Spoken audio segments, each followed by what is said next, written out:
नमस्कार, रात के 9 बज गए और वक्त हो गया है हमारे खास शो न्यूज मास्टर का। आपके साथ मैं हूं रवि ठाकुर और शुरुआत करते हैं एक प्रेरणादायक कहानी से। एक बार वैज्ञानिकों ने शारीरिक बदलाव की क्षमता जानने के लिए एक शोध किया। शोध में एक मेंढक लिया गया और उसे कांच के जार में डाल दिया गया। फिर जार में पानी भरकर उसे गर्म किया जाने लगा। जार में ढक्कन नहीं लगाया गया था ताकि जब पानी गर्म हो और मेंढक को जलन लगे, उसकी सहन शक्ति से वो बाहर आ जाए, तो वो कूदकर बाहर आ जाए। शुरुआत में कुछ हलचल सी हुई। उसे समझ तो आ गया कि वो जिस पानी में बैठा है वो हल्का गर्म सा लग रहा है, लेकिन कूदकर बाहर निकलने की जगह वो अपने शरीर की ऊर्जा बढ़े हुए तापमान से तालमेल बैठाने लगा। पानी थोड़ा और गर्म हुआ। मेंढक को पहले से अधिक बेचैनी महसूस हुई, लेकिन वो बेचैनी उसकी सहन शक्ति की सीमा के भीतर ही थी। इसलिए वो पानी से बाहर नहीं कूदा, बल्कि अपने शरीर की ऊर्जा उस गर्म पानी में तालमेल बैठाने में लगाने लगा। धीरे धीरे पानी और ज्यादा गर्म होता गया और मेंढक अपने शरीर की पूरी ताकत पानी में बड़े तापमान से तालमेल बैठाने की कोशिश में लगाता रहा। जब पानी उबलने लगा तो मेंढक की जान पर बन आई। अब उसकी सहन शक्ति जवाब दे चुकी थी। उसने जान बचाने के लिए जार से बाहर कूदने के लिए अपने शरीर की शक्ति बटोरी, लेकिन वो पहले ही गर्म पानी से तालमेल बैठाने के चक्कर में सारी शक्ति लगा चुका था। अब उसके शरीर में बाहर कूदने की ताकत भी नहीं बची थी। वो जार से बाहर कूदने में नाकाम रहा और उसी जार में मर गया। अगर समय रहते उसने अपनी शरीर की ऊर्जा का इस्तेमाल जार से बाहर कूदने में लगाया होता तो शायद वो जिंदा रहता। इसका मतलब है कि विपरीत परिस्थितियों में तालमेल बिठाने के बजाय उन्हें सुधारने का प्रयास तुरंत करना चाहिए। हालात बिगड़ने का इंतजार नहीं करना चाहिए। परिस्थितियों से लड़ना जरूरी है, लेकिन जब लगे कि उन्हें संभलना मुमकिन नहीं तो समय रहते वहां से निकल जाना ही बुद्धिमानी है। और आज न्यूज मास्टर में हम किन किन खबरों की, यानी कौन कौन से वो चैप्टर होंगे, चलिए वो आपको बता देते हैं। चैप्टर 1 में बात होगी खाना यानी भोजन की। हमारे यहां शादी हो, कोई फंक्शन हो, खाना खूब बर्बाद होता है, लेकिन एक देश ऐसा भी है जो खाने की बर्बादी पर जुर्माना लगाता है, जेल तक भेजता है, लेकिन हमारे यहां कोई नियम नहीं। पूरी खबर विस्तार से आगे आपको मैं समझाऊंगा। और चैप्टर 2 में बात होगी कांग्रेस के उस रवैये की जिससे एक बार फिर वैश्विक मंच पर भारत की बेइज्जती हुई है। जिस एआई समिट की दुनिया भर में तारीफ हो रही है, उसी मंच पर कांग्रेस ने भद पिटवा दिया। आखिरकार राहुल गांधी और राहुल के लोग ऐसा क्यों करते हैं, इस पर भी बात होगी। चैप्टर 3 में बात होगी अमेरिका और ईरान के बीच तनातनी की। ट्रंप ने ईरान को 10 दिन की मोहलत दी है। अगर खामनेई ने बात नहीं मानी तो 11वां दिन ईरान के इतिहास के लिए अच्छा नहीं होगा। अगर यह जंग हुई तो क्या क्या हो सकता है, इसकी भी पूरी जानकारी आगे मैं आपको दूंगा। और चैप्टर 4 में बात होगी उस मां की जिसके इकलौते बेटे को रईसजादे ने रीलबाजी के चक्कर में मार डाला। उस मां की दुनिया उजड़ गई और किसी को कोई फर्क नहीं पड़ा। आज उस मां को जरा ध्यान से सुनिएगा।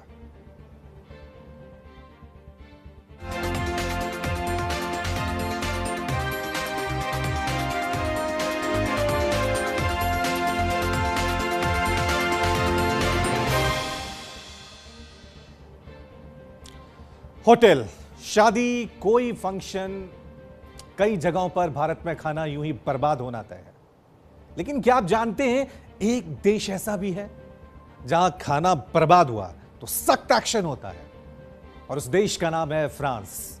फ्रांस के राष्ट्रपति इमैनुअल मैक्रों के भारत दौरे से फ्रांस में खाने को लेकर जो नियम है, कानून है, उसकी चर्चाएं भी खूब हो रही हैं।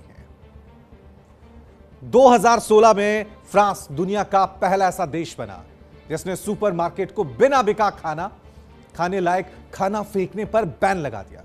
अगर खाने की बर्बादी हुई तो उन्हें 75,000 यूरो तक का जुर्माना देना पड़ सकता है। भारतीय करेंसी में यह रकम लगभग 80 लाख रुपए है। यही नहीं, सजा के तौर पर 2 साल की जेल हो सकती है। किसी दूसरे देश में खाने की बर्बादी को लेकर ऐसा सख्त नियम नहीं है। और फ्रांस का यह नियम कहता है कि यहां की सुपरमार्केट बिना बिके भोजन ना तो फेंक सकती है ना ही नष्ट कर सकती है, और अगर भोजन एक्सपायर्ड नहीं है तो यह काम गैर कानूनी है। एक्सपायरी डेट से पहले बचे भोजन को फूड बैंक और चैरिटी संस्थाओं को दान करना ही होगा।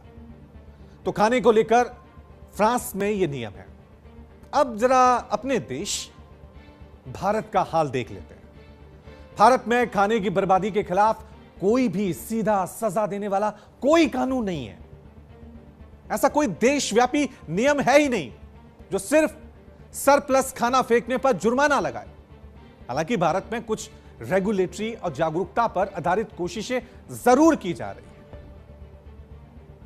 अब आपको खाने को लेकर भारत का एक ऐसा आंकड़ा दिखाते हैं जैसे आप हैरान हो जाएंगे।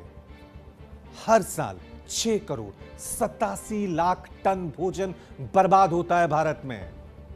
एक व्यक्ति इस साल में 50 से 55 किलो खाना बर्बाद कर देता है, यूं ही फेंक देता है।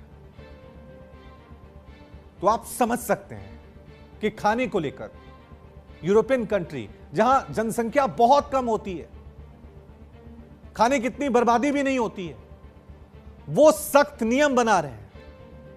और 140 अरब का यह देश, आप समझ सकते हैं कि किस तरह से यहां पर खाना बर्बाद होता है आपके सामने। होटल्स में, शादियों में, फंक्शन में। और इस देश की सरकारें, सिस्टम, कोई कानून उन्हें रोकता नहीं है। आप ये जानकर हैरान हो जाएंगे कि भारत में खाने की बर्बादी ना हो तो करीब 37 करोड़ लोगों का पेट भर सकता है। 37 करोड़, इतनी जनसंख्या पाकिस्तान की भी नहीं है। और अगर कीमत जान जाएंगे तो सर पकड़ लेंगे। हर साल लगभग 92,000 करोड़ का खाना बर्बाद होता है। तो आप समझिए कि हमें खुद से भी जागरूक होना होगा। सरकारें जब कानून बनाएंगी तब बनाएंगी, लेकिन एक आम भारतीय नागरिक होने के नाते हमारी जिम्मेदारी क्या है? क्योंकि छोटे छोटे प्रयास कई बार समाज में, देश में बड़ा बदलाव लाते हैं। ग्लोबल हंगर इंडेक्स में 123 देशों में भारत का 102वां स्थान है। यह आंकड़ों के जरिए मैं आपको वॉल पर समझाता हूं कि भारत में अभी क्या हालात हैं। ये देखिए, 123 देशों में भारत का 102वां स्थान है हंगर इंडेक्स के मामले में। कम कद 32.9%। जिन बच्चों को भरपेट खाना नहीं मिल पाता, उसकी वजह से बच्चों में दुबलापन अमूमन भारत में देखा जाता है। गांव देहात में 18.7%। अल्प पोषण की दर देखिए, यानी पूरी तरह से उन्हें पोषित खाना नहीं मिलता है, 12.0%। वहीं 5 साल से कम उम्र में मृत्यु दर जो है वो 2.8% है। तब भी इस देश में कई टन खाना बर्बाद होता है। कोई जागरूकता नहीं, कोई सेल्फ अवेयरनेस नहीं, कोई नियम नहीं।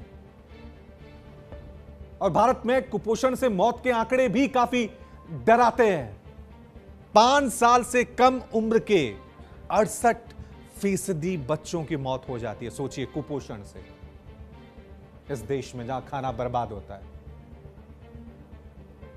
आप समझ सकते हैं कि इस देश में जिस विषय को हम न्यूज मास्टर में उठा रहे हैं उस पर गंभीरता से सोचने की, विश्लेषण करने की जरूरत है।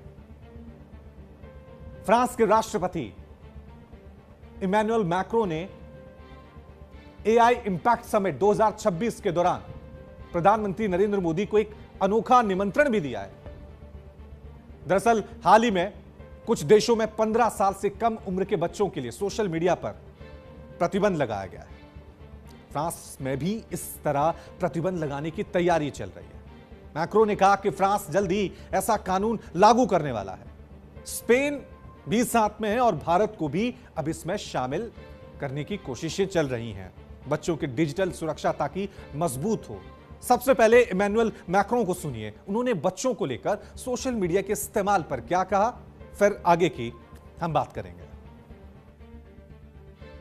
There is no reason our children should be exposed online to what is legally forbidden in the real world. Our platforms, governments and regulators should be working together to make internet and social media a safe space. This is why in France we are embarking on a process to ban social networks for children under 15 years old.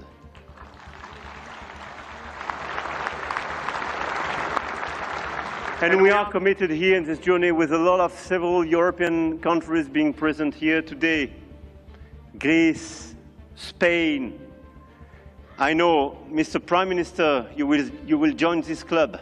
And this is a great news that India will join such an approach in order to protect children and teenagers. जाहिर है इस तरह की मांग भारत में अभिभावक करते रहे हैं, लेकिन संगठित रूप से अभी तक बच्चों और किशोरों के लिए सोशल मीडिया पर प्रतिबंध की मांग अभी नहीं आई है।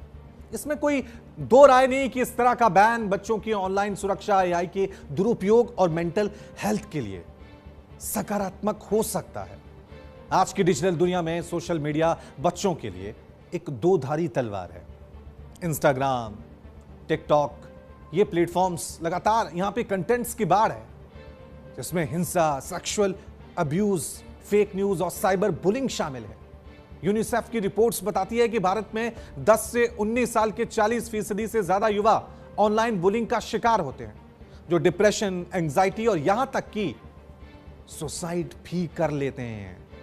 थोड़े दिन पहले आपने गाजियाबाद की उन 3 बच्चियों के सुसाइड की खबर भी सुनी होगी, जो ऑनलाइन गेम खेलने के चक्कर में सुसाइड कर बैठती हैं। तो जो नियम यूरोप में बन रहा है, जो पहल यूरोपियन कंट्री, फ्रांस के राष्ट्रपति इमैनुअल मैक्रो कर रहे हैं, क्या उसको भारत में शामिल होना चाहिए?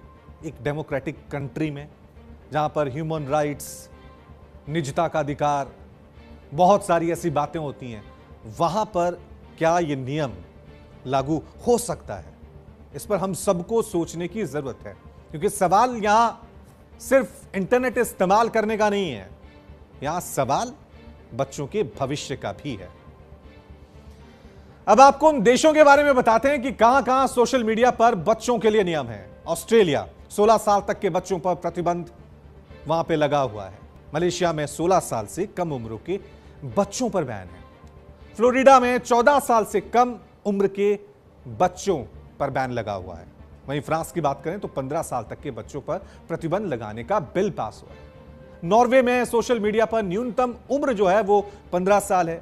वहीं स्लोवेनिया में 15 साल तक के बच्चों पर बैन का विधेयक तैयार हो गया है। वहीं स्पेन की बात करें तो वहां 16 साल से कम उम्र के बच्चों पर प्रतिबंध का प्रस्ताव है।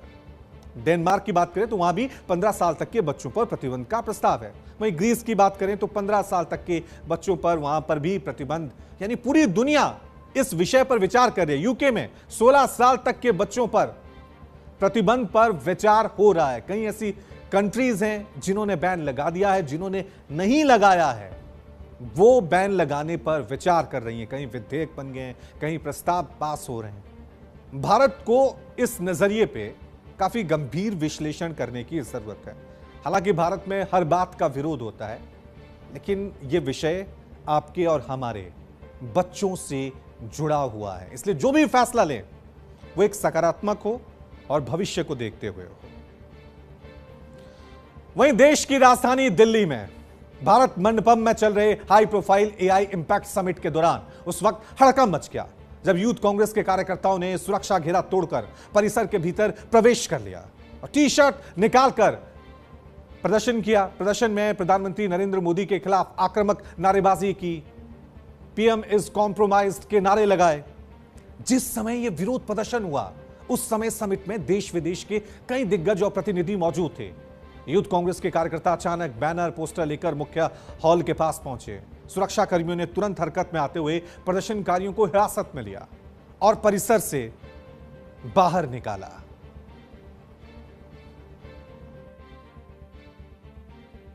आज यूथ कांग्रेस के साथियों ने एआई समिट में जाके पीएम इज कंप्रोमाइज्ड के नारे लगाए हैं और ये रोष सिर्फ हमारे यूथ कांग्रेस के साथियों का नहीं है, हर उस युवा का है जो आज बेरोजगार घूम रहा है और उस हर एक युवा को पता है कि हमारे प्रधानमंत्री कंप्रोमाइज्ड हैं और तभी ये बेरोजगारी कैसे दूर हो उसके बारे में कुछ नहीं सोच रहे।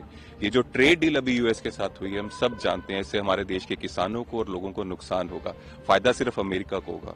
कोई भी रीजन हो सकता है, एस्पिन फाइल में उनका नाम है या अडानी को बचाना है, कुछ भी कारण होगा, लेकिन नुकसान हमारे देश के युवाओं को हो रहा है और हमारा फर्ज बनता है उनकी आवाज उठाना।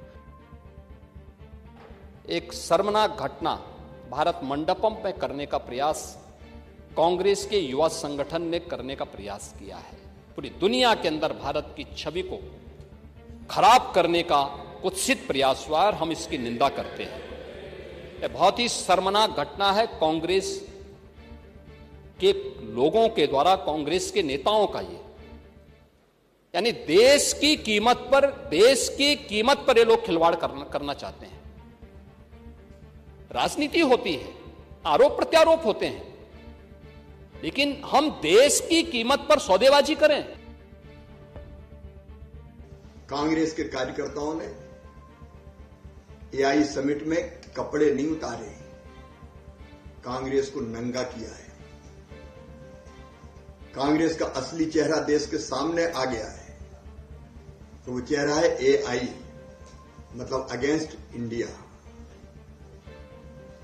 एक ऐसा प्रतिष्ठित मंच जहां सारी दुनिया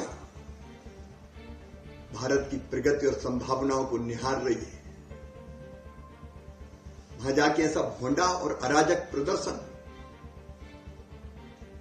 ये केवल कपड़े नहीं उतारे, ये भारत माता की प्रतिष्ठा के साथ खिलवाड़ किया गया है।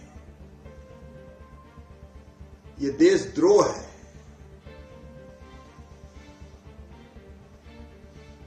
ये हमारे देश की छवि के साथ छेड़छाड़ है। कांग्रेस यूथ के कार्यकर्ताओं ने जो भारत मंडपम में एआई समिट हो रही है और उस समिट के अंदर पूरे वर्ल्ड से वहां काफी संख्या में प्रबुद्ध जन उस समिट का हिस्सा बन रहे हैं, उसके अंदर आ रहे हैं और इस प्रकार की नीच हरकत करना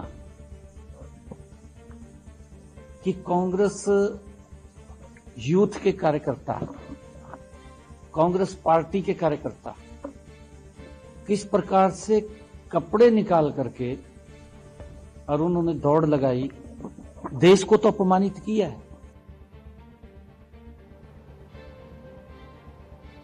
तो दुनिया में जब भी इस तरह की एआई इम्पैक्ट समिट होती हैं तो वहाँ चर्चा होती है टेक्नोलॉजी की, वहाँ चर्चा होती है नए इनोवेशन की, और भारत में चर्चा हो रही है सियासत की। विपक्ष का अधिकार है कि वो विरोध करे, लेकिन विरोध कहाँ करना है और उस विरोध का असर दुनिया में क्या मैसेज जाएगा, ये भी सोचने की जरूरत है और इस पर भी विश्लेषण करने की जरूरत है कि विरोध के नाम पर कहीं हम देश की गरिमा के साथ तो नहीं खेल रहे। वैश्विक मंच पर देश को अपमानित करने का काम कांग्रेस करते आई है, यह तो आपने देखा। यूथ कांग्रेस ने क्या किया? जिस एआई समिट की दुनिया तारीफ कर रही है, उसी एआई समिट में यूथ कांग्रेस ने ऐसा विरोध प्रदर्शन किया जो शर्मनाक है। आपको अब राहुल गांधी के कुछ बयानों को ग्राफिक्स के जरिए बताते हैं जिन्होंने विदेशों में जाकर देश के खिलाफ दिए थे। चलिए, कैम्ब्रिज 2023 भारतीय लोकतंत्र, मीडिया और संस्थाओं की स्थिति पर चिंताजनक यह बयान उन्होंने दिया था। उसके बाद अमेरिका में 2023 में दिया था कि भारत में लोकतांत्रिक संस्थाओं और अल्पसंख्यकों पर राहुल गांधी की एक टिप्पणी सामने आई थी।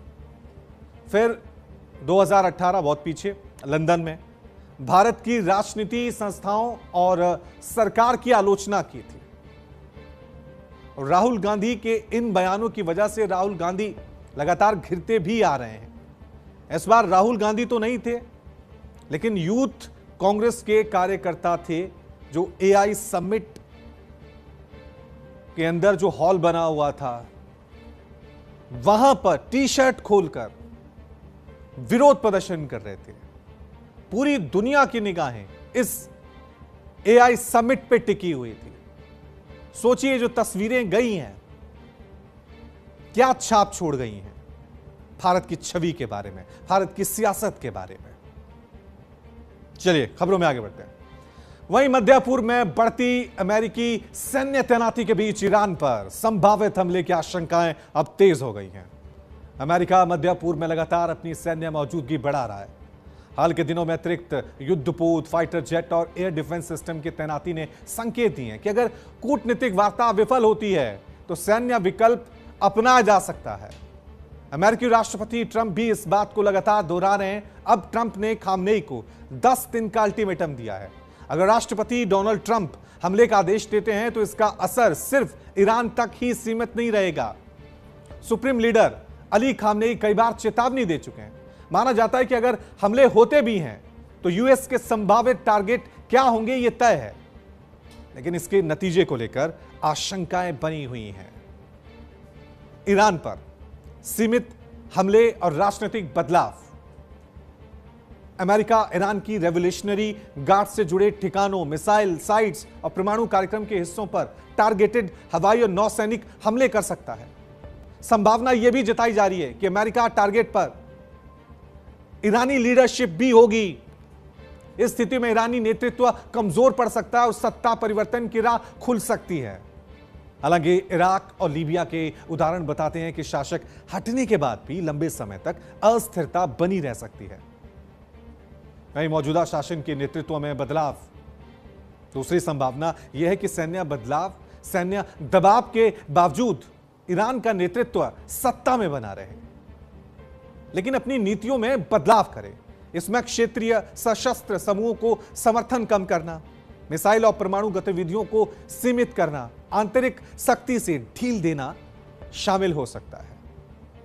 वहीं व्यवस्था कमजोर पड़े और सैन्य शासन उभरे अगर अमेरिकी हमलों से ईरान में सत्ता ढांचा कमजोर होता है, लेकिन विरोध प्रदर्शन नियंत्रण नहीं संभाल पाते हैं तो सुरक्षा बल सीधे सत्ता में आ सकते हैं। रेवोल्यूशनरी गार्ड्स का राजनीति और अर्थव्यवस्था में गहरा प्रभाव है। हमले के बाद की अवस्था में सैन्य नेतृत्व वाली सरकार उभर सकती है। अब तक के विरोध प्रदर्शनों में राज्यतंत्र के भीतर बड़े पैमाने पर टूट देखने को नहीं मिली है। ईरान की जवाबी कार्रवाई, ईरान ने चेतावनी दी है कि किसी भी हमले का जवाब दिया जाएगा। खामनेई शासन ने साफ कहा है कि अमेरिकी ठिकाने निशाने पर आ सकते हैं। ईरान बैलिस्टिक मिसाइल और ड्रोन के जरिए खाड़ी क्षेत्र में अमेरिकी सैन्य अड्डों को निशाना बना सकता है और हॉर्मुज स्ट्रेट को बंद किया जा सकता है। ईरान, ओमान और अपने तट के बीच स्थित हॉर्मुज स्ट्रेट में समुद्री बारूदी सुरंगें बिछा सकता है या शिपमेंट्स में बाधा डाल सकता है। दुनिया की लगभग 5वां हिस्सा तेल और गैस इसी मार्ग से गुजरते हैं। किसी भी हस्तक्षेप का असर वैश्विक ऊर्जा बाजार पर पड़ेगा। ऐसा कदम ईरान की अपनी अर्थव्यवस्था को भी नुकसान पहुंचा सकता है, क्योंकि वो भी तेल निर्यात पर ही निर्भर है। अब चलिए अब आपको यह समझाने की हम कोशिश करते हैं कि हॉर्मुज स्ट्रेट क्यों अहम है। आपको मैं वॉल पे समझाता हूं। ये देखें, ये है हॉर्मुज स्ट्रेट और लगभग क्योंकि ये हॉर्मुज स्ट्रेट जो है यूएई, ओमान, ईरान यानी दुनिया के 20% तेल की सप्लाई इसी हॉर्मुज स्ट्रेट से होती है। और अगर ईरान इसे पूरी तरह से बंद कर देता है, यहां पर बारूदी सुरंगें आ जाती हैं, तो आप समझ सकते हैं कि ऊर्जा के क्षेत्र में, ऊर्जा की मांग में पूरी दुनिया में खलबली मच जाएगी। ईरान तो बर्बाद होगा ही होगा, लेकिन इसका असर पूरी दुनिया पर पड़ेगा, भारत पर भी पड़ेगा, क्योंकि जब भी खाड़ी देशों में हमले होते हैं तो तेल के दाम हमेशा बढ़ जाते हैं। और ये वो होर्मुज स्ट्रेट है जो दुनिया की 20% तेल की सप्लाई करता है, और ये पूरी तरह से जब रुक जाएगी तो सोचिए दुनिया पर इसका कितना प्रभाव पड़ेगा। वहीं अमेरिका ने मिडिल ईस्ट में बड़ी संख्या में फाइटर जेट तैनात किए हैं। ये फाइटर जेट कहां कहां तैनात हैं, चलिए वो भी अब आपको मैप के जरिए हम दिखाते हैं। ये देखिए कहां कहां मिडिल ईस्ट में अमेरिकी फाइटर जेट हैं। इराक में है, इराक में पहले ही अमेरिका हमला कर चुका था तो वहां अपना सैन्य अड्डा बनाया है।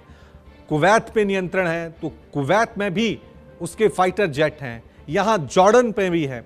सऊदी अरब और अमेरिका के रिश्ते किस तरह से हैं वो सभी समझ सकते हैं।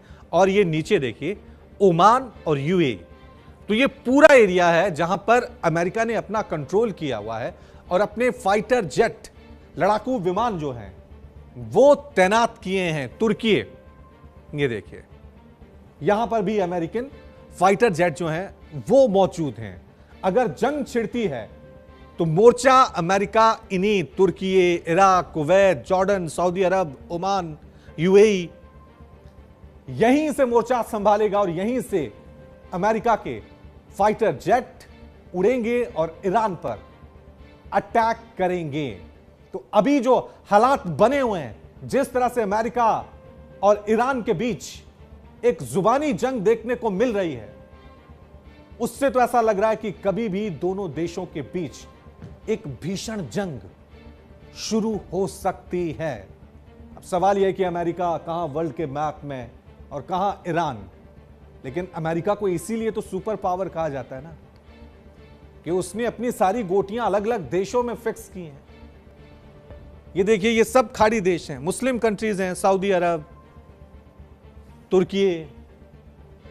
लेकिन इन सब के बावजूद यहां से अमेरिकन फाइटर जेट ईरान पे हमला कर सकते हैं। यहां पर अमेरिका के सैन्य अड्डे हैं। ईरान के लिए कितनी मुश्किल होगी, कितना बड़ा चैलेंज है ये। एक तरफ वॉरशिप अब्राहम लिंकन निकल पड़ा है, दूसरी तरफ ये फाइटर जेट। तो फाइटर जेट के अलावा कई विनाशक युद्धपोत को भी अमेरिका ने मिडिल ईस्ट की ओर रवाना कर दिया है। अमेरिका का यूएसएस अब्राहम लिंकन इस वक्त अरब सागर में है। वहीं दूसरी तरफ USS Gerald R Ford Gibraltar straight में है, जो हमने आपको दिखाई थी। वहीं क्लास डिस्ट्रॉयर फारस की खाड़ी में मौजूद है। वहीं परमाणु संचालित पनडुब्बी भूमध्य सागर में तैनात की गई है, यानी अमेरिका ने कमर कसी हुई है। पूरी तैयारी यहां पर ईरान पर हमले की है। लेकिन क्या जंग होगी या बातचीत के जरिए ही इस मामले को सुलझा लिया जाएगा? इस मुद्दे पर अभी कोई भी मुल्क किसी का भी पक्ष लेने को तैयार नहीं है, कोई भी बयान देने को तैयार नहीं है। अब देखना यह है कि जब इन दोनों मुल्कों के बीच जंग होती है तो क्या वो जंग विश्व युद्ध में तब्दील होती है? दुनिया पर इसका क्या असर पड़ेगा, क्या प्रभाव पड़ेगा, यह भी देखने वाली बात होगी। चलिए अगले चैप्टर की बात करते हैं, यानी अगली कहानी की। दिल्ली के द्वारिका में तेज रफ्तार गाड़ी ने एक 22-23 साल के नौजवान साहिल को मार डाला। हादसा करने वाला नाबालिग था जो जमानत पर है। साहिल की मां आज भी दिन रात रोती है, साहिल को याद करती है। साहिल की मां से हमारी सहयोगी नितिशा बंसल ने बातचीत की। ध्यान से सुनिएगा, जिसका इकलौता चिराग बुझ जाए उसका हाल क्या होता है।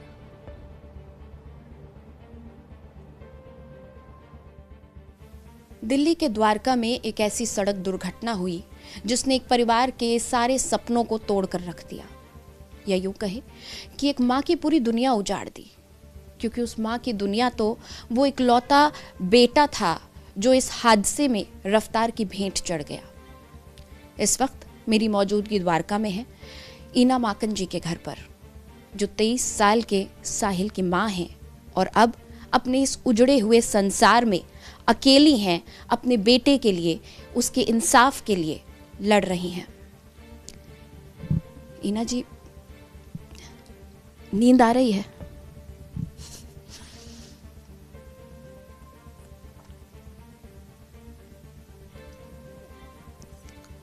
मैं कल पहली बार 20 दिन बाद 3 बजे रात को सोई हूँ। मैं रोज ही 3, 4, 5 बजे तक जाग रही हूँ, पर कल मैं 3 बजे सो के, और सुबह तो फ़ोन ही उठा देते हैं मुझे। खैर, मैं गोली खा के सोई हूँ कल। और आज भी मैंने प्लान कर रखा था कि मैं शाम को मेडिसिन लेके और फ़ोन बंद करके आज सोऊंगी। मैंने आज सुबह ही प्लान किया ये, क्योंकि मैं सो नहीं पा रही हूँ, उसकी वजह से मेरा जो ब्रेन में प्रॉब्लम हो रही है मेरे को। लड़ाई बहुत लंबी है। 3 फरवरी का वो दिन था जब ये हादसा हुआ, तब से आज तक पूरा फरवरी अब लगभग ख़त्म होने को है, 1 ही हफ्ता बचा है। बहुत मुश्किल रहे होंगे ये दिन, वो पल जब वो फ़ोन आया पुलिस का, बार बार याद आता होगा। कैसे लड़ रही हैं आप ये मुश्किल लड़ाई? मैम, मेरे पास कोई ऑप्शन नहीं है ना। इतनी दर्दनाक विदाई अपने बच्चे की कोई नहीं देख सकता मैम, कोई नहीं देख सकता। मैंने देखा है, मेरे पास फीडबैक आ रहा है अपने आप कि पूरी दुनिया डर गई अपने बच्चों को बाहर भेजने से। खौफ का माहौल है, बाहर भेजने के लिए खौफ का माहौल है, पर क्रिमिनल्स के लिए कोई खौफ का माहौल नहीं है, क्योंकि क्रिमिनल्स को रोकने के लिए कुछ ऐसा नहीं हुआ है जिससे क्रिमिनल्स को खौफ हो जाए। माँ बाप अपने बच्चों को बाहर सामान लेने के लिए भेजने के लिए भी डरने लग गए हैं। ये मुझे सुनने को आ रहा है, चाहे वो ऑटो वाला हो, चाहे नॉर्मल फैमिली हो, चाहे कोई भी हो। ये माहौल हो चुका है कि लोग इतना ज़्यादा डर चुके हैं अपने बच्चों को लेके, कि मतलब माहौल बहुत ही ज़्यादा डिस्टर्बिंग है। तो मैम, इतनी गंदी मौत अपने बच्चे की देखने के बाद मेरे पास क्या बच जाता है? अब कोई काम धाम तो मेरे पास रह नहीं गया ना मेरे को। तो मैं कैसे काम भी कर पाऊंगी? मानसिक संतुलन इंसान का ठीक होगा तभी तो काम करेगा वो। तो मेरे पास तो बस उसकी लड़ाई के अलावा और कोई काम नहीं है। ईना जी, इतनी देर से मैं आपसे बात कर रही थी, कई सवाल दिमाग में घूम रहे थे, लेकिन सच बताऊं तो अब निशब्द हूँ हालात देखकर, एक माँ को देखकर जो अकेली अपने बेटे को पाल रही थी। बहुत सारे सपने थे, विदेश से पढ़ाई करना चाहता था, अपनी माँ को सपोर्ट करना चाहता था। लेकिन एक दूसरा पहलू इसका ये भी है, एक बाप उस नाबालिग का आरोपी भी है, वहाँ भी एक बाप है, एक माँ है, पूरा परिवार है। बार बार आरोपी के जो पिता है, जो नाबालिग बच्चा उस गाड़ी को चला रहा था, उसके पिता बार बार कुछ शब्द दोहरा रहे हैं। हर बार वो टीवी कैमरा के सामने आते हैं, वो कहते हैं वेरी वेरी वेरी सॉरी, मुझे खेद है। उनका खेद तो मैम अभी जस्ट अभी आप देखिए कि आज ही उन्होंने, उनके वकील साहब ने PIL लगाई है कि मीडिया जो है वो उनको चेस कर रही है। हाई कोर्ट में उन्होंने PIL लगाया है कि मीडिया मुझे चेस कर रही है और मेरे परिवार को खतरा है जान को। मतलब एक रिकॉर्ड कायम है उनका, इतनी रैश ड्राइविंग और सारी चीज़ें, रिकॉर्ड उनका है और खतरा उनको है। तो वो मीडिया का मुंह बंद करना चाह रहे हैं, मेरी आवाज़ बंद करना चाह रहे हैं। क्योंकि अगर मीडिया को बंद करने के लिए, मीडिया को स्टॉप करने के लिए उन्होंने हाई कोर्ट में एप्लीकेशन लगाई है। तो आपको समझ में आ रहा है कहीं पे खेद? और समय आने पर, अभी तो शुरुआत है मैम, लड़ाई बहुत लंबी, आपने ही बोला भी लड़ाई लंबी है, मुझे भी पता है, क्योंकि मैं इतनी टैगिंग कर चुकी हूँ। मैंने मोदी जी को टैग किया है, मैंने रेखा गुप्ता जी को टैग किया है, मैंने अमित शाह जी को टैग किया है। जिस तरह से मैंने न्यूज़ चैनल्स को टैग किया था तो उस पर एक्शन हुआ, लेकिन अभी सरकार की तरफ से तो मेरे पास कोई रिस्पांस नहीं आया ना अभी तक कोई नहीं पहुंचा है। तो शुरुआत हुई है अभी तो चीज़ें अपने आप सामने आ जाएंगी मैम। सच कभी रुकता नहीं है, सच देर से आता है सामने, पर कितना खेद है वो पूरी दुनिया देखेगी। आई प्रॉमिस दिस, एक आई प्रॉमिस दिस ये स्टेटमेंट को मैं पूरी दुनिया के सामने इसकी सच्चाई लाऊंगी कि उन्हें कितना खेद है रियल में इस वर्ड को इस्तेमाल करके उसको नंगा किया जा रहा है। अगर वो ये वर्ड यूज कर रहे हैं ना, तो वो इस खेद शब्द की मर्यादा को भंग कर रहे हैं। मुझे ज्यादा कुछ नहीं बोलना है, समय पर सारी चीजें अनफोल्ड करूंगी, मैं सारी परतें अनफोल्ड होंगी और ये स्टेटमेंट तो मैं जरूर पब्लिक के सामने लेके आऊंगी। मैं आज बार बार आपके माध्यम से पब्लिक को कह रही हूं, be attentive, I will prove, ये खेद वाला शब्द I will prove, a mother will prove, कोई भी कीमत मुझे चुकानी पड़े इस स्टेटमेंट के पीछे की सच्चाई और पूरी सच्चाई। मैंने अभी तक जितना भी काम किया, मैं 13-14 दिन बाद उठी आवाज उठाने के लिए, पर मैंने 2 ही दिन में इतना कुछ पब्लिक के आगे रख दिया, तो सब कुछ रखूंगी मैं, कुरेद के सारी सच्चाई में सामने लाके रखूंगी पब्लिक के। पूरी दुनिया का जो सपोर्ट, उनका जो सच्चा इमोशन और मेरे बच्चे की जो कुर्बानी, उसमें कहीं पे झूठ कभी नहीं आएगा, मिलावट नहीं होगी उसमें, वो मिलावट नहीं है और ना मैं उसमें मिलावट होने दूंगी, ना मैं किसी को करने दूंगी मिलावट। ये स्टेटमेंट वो कितना भी चिल्ला के बोले मैडम, मैं पूरी दुनिया के सामने असली खेद कितना है और कितना नहीं है ये मिला के रहूंगी। हीना जी, उन्होंने कहा कि उन्होंने अपनी पत्नी से कहा था कि आप, जैसे ही उनके पास फ़ोन आया, वो तो गोरखपुर थे, उन्होंने अपनी पत्नी से कहा, परिवार से कहा कि तुम मौके पर पहुंचो और तुरंत उस बच्चे को सबसे पहले अस्पताल पहुंचाओ और निकालो वहां से। आपको मिले थे उस जो नाबालिग आरोपी है उसकी मदर या कोई और उसके परिजन मिले थे वहाँ मौके पर? मैडम, उन्होंने बोला कि मैंने 11:30-12 बजे फ़ोन किया था। उन्होंने जो स्टेटमेंट दी है कि मैंने अपनी पत्नी को जो फ़ोन किया, वो 11:30-12 का टाइम बताया उन्होंने। 11:30-12 बजे अगर उन्होंने बोला था तो 1:30 बजे तक मेरे बच्चे की बॉडी वहां क्या कर रही थी?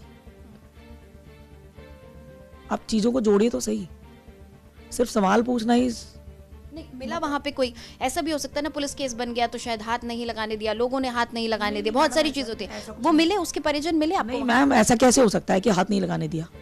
कैसे हाथ नहीं लगाने दिया? कोई मर जाए और उसको कोई हाथ नहीं लगाएगा? पुलिस तो थी ना वहां पर। आपने बताया एम्बुलेंस भी थी, कोई हाथ नहीं लगा रहा था, किसी ने आपकी मदद नहीं की। अब मैंने सुना आपको सजा के खड़ी की गई थी एम्बुलेंस, ढक्कन ऊपर करके बस खाली सजा के खड़ी करी गई थी, स्ट्रेचर खाली पड़ा था।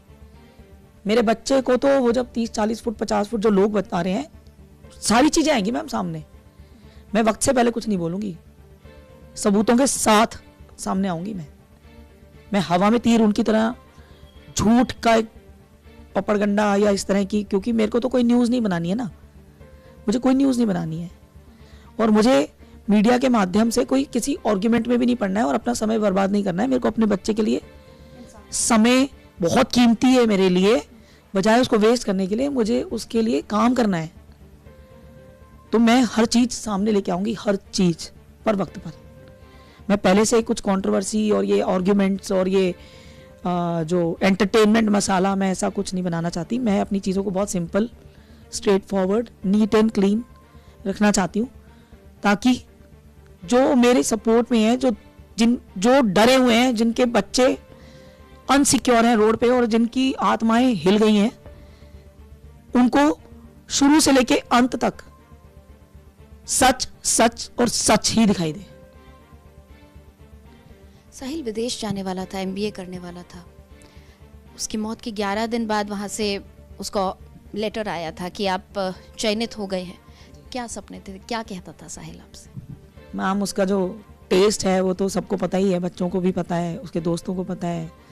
उसके आईपैड के अंदर जो आज भी मैं सो के उठती हूँ, मेरे पास ही रखा रहता है वो आईपैड, उसके अंदर जो पिंटरेस्ट के नोटिफिकेशंस आते हैं, ड्रेसिंग सेंस से लेके and everything, he used to tell me, mummy आजकल ना ओल्ड मनी स्टाइल का फैशन है, आप वैसी ड्रेसिंग करो, अब चेंज करो, अब आप जो अपनी वेस्टर्न ड्रेसिंग पहले से पहन रहे हो, नाउ चेंज इट। आजकल जो ट्रेंड है ना वो ओल्ड मनी स्टाइल का है।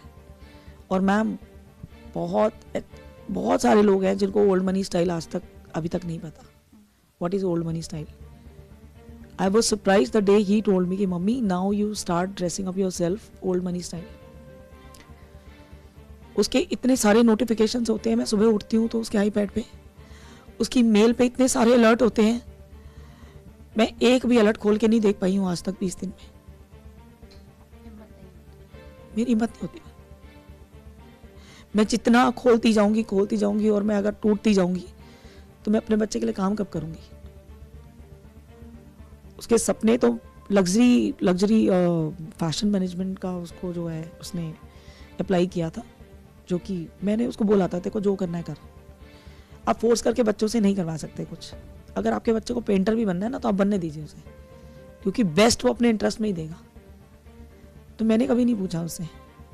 उसने मुझे बता दिया था कि मम्मी मेरा कॉल लेटर आने वाला है और मैं ना जब मैं चला जाऊंगा ना फिर अकेले रहोगे, फिर पता चलेगा आपको. परमानेंट चला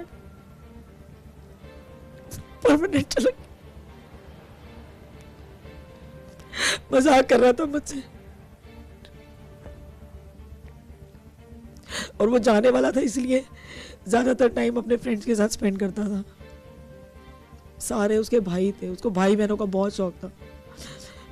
मेरे से उसको भाई बहन नहीं मिल पाए, लेकिन अक्रॉस द ग्लोब उसके इतने बहन भाई हैं. हर स्कूल में गरीब बच्चों की इतनी हेल्प करता था. एक बच्चे की कुछ प्रॉब्लम थी, पता नहीं कहाँ से उसको वो बच्चा मिला, तो सेक्टर 7 में कोई कार्ट कॉफ़ी की कोई कार्ट लगती है रात को, उस बच्चे को वहाँ पे काम पे लगवाया. उससे रोज मिलने जाता था, उसकी कार्ट पे बैठता था, कुत्ते बिल्लियों को उठा के ले जाता था. रोड पे कोई बिल्ली मर गई, कोई कुत्ता मर गया, कोई पपी मर गया, उसको उठा के गार्डन. मैं क्या डिफाइन करूं, मैं रिपीटेडली मैं ये सब बता चुकी हूँ. He was a saint. He was a saint soul. मेरे पास भी, मैं भी शायद अपने बच्चे को उतना नहीं जान पाई जितना उसके दोस्तों में जान बसी थी उसकी. अब्रॉड जाने से पहले इतना टाइम उसने अपने फ्रेंड्स के साथ स्पेंड किया है, बहुत टाइम स्पेंड किया है. ये उसका फ्रेंड है जो हमारा नेबर है, ये बच्चा जो आया हुआ है घर में, ये तो यही मतलब इसको यही रख लेता था. तो यही सोच. क्या नाम है आपका और साहिल को कब से आप जानते थे? क्या आखिरी यादें क्या हैं साहिल के साथ? मेरा नाम आलिन है. साहिल को मैं 3 साल से जानता हूँ. मैं 2019 में यहाँ पे शिफ्ट हुआ था, बट हमारी उतनी बातचीत होती नहीं थी because he was a busy guy. वो भाग दौड़ करता रहता था, ऑफिस जाता रहता था. मेरे को 3 साल पहले ही बात हुई थी. मैं अपने ऑफिस से आया था, मैं लॉयर हूँ एक. तो मैं ऑफिस से आया, नीचे बैठा हुआ था, मैं गाने सुन रहा था. वो साहिल मुझसे आगे बोलता है, आलिन you got a nice taste in music. तो वहाँ से हमारी बातचीत चालू हुई. तो उसके बाद से मैं और साहिल हमेशा साथ ही रहते थे. मैं साहिल के घर पे ही मोस्ट ऑफ द टाइम रहता था. वो रोज़ मेरे को खाना ऑफ़र करता था. अगर उसको कहीं बाहर जाना होता तो वो मेरे साथ ही चलता था. उसको जहाँ भी जाना होता था वो मेरे को साथ ले जाता था. तो he was more like a brother to me, as a little brother. तो this is very disheartening for me to know that he is no more. मेरे को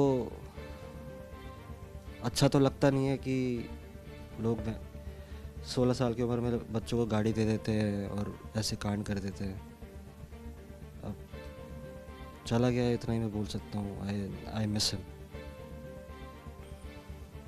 हीना जी, ये कोई पहला मामला नहीं है जब किसी नाबालिग के हाथों में गाड़ी दे दी गई हो और हादसा हो गया.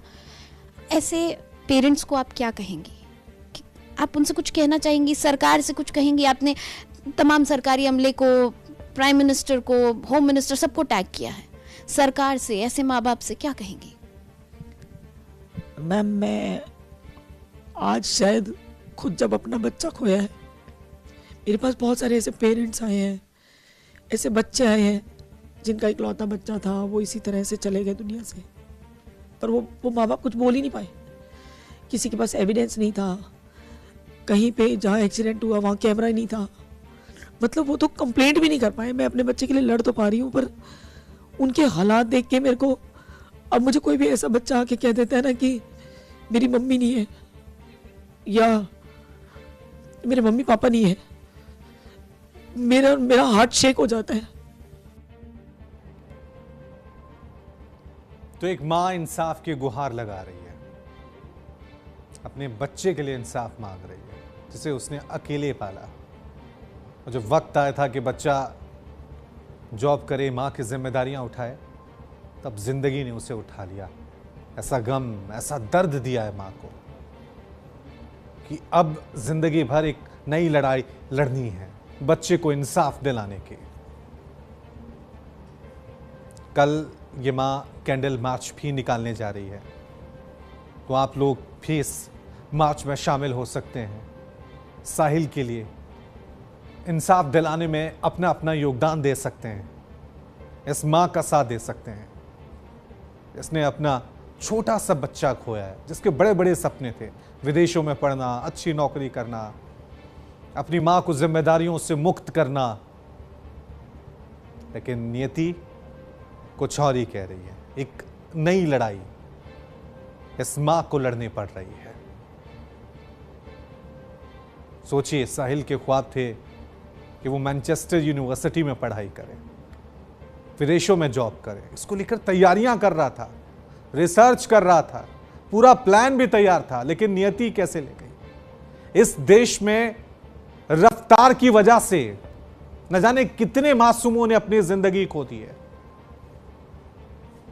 और इसमें हमेशा नाबालिग लोग पाए गए हैं जो रील के चक्कर में, नशे के चक्कर में कई मासूम को सड़कों पर कुचलते हुए निकल जाते हैं, और उनके खिलाफ देश का कानून कोई कार्रवाई नहीं कर पाता है, असमर्थता जता देता है। सोचिए, यह है इस देश का कानून। एक मां को अपने बच्चे के इंसाफ के लिए लड़ाई लड़नी पड़ रही है। चलिए रुक करते हैं अगली खबर का। तो आज की ये जानकारी है, कहते हैं इंसान का दिमाग कुछ भी कर सकता है, लेकिन आप जानते हैं कि पूरी बॉडी को कंट्रोल करने वाला दिमाग लगभग 75% पानी से बना होता है। सोचिए, हमारी पूरी बॉडी को हमारा माइंड कंट्रोल करता है, और हम सोचते हैं कि वो मांस हड्डी नहीं, 75% हमारा जो दिमाग है उसमें पानी होता है, वो पानी से बना होता है। तो आज की ये जानकारी थी, और अब चलते चलते आपको ग्वाटेमाला में ज्वालामुखी के विस्फोट के साथ छोड़े जाते हैं।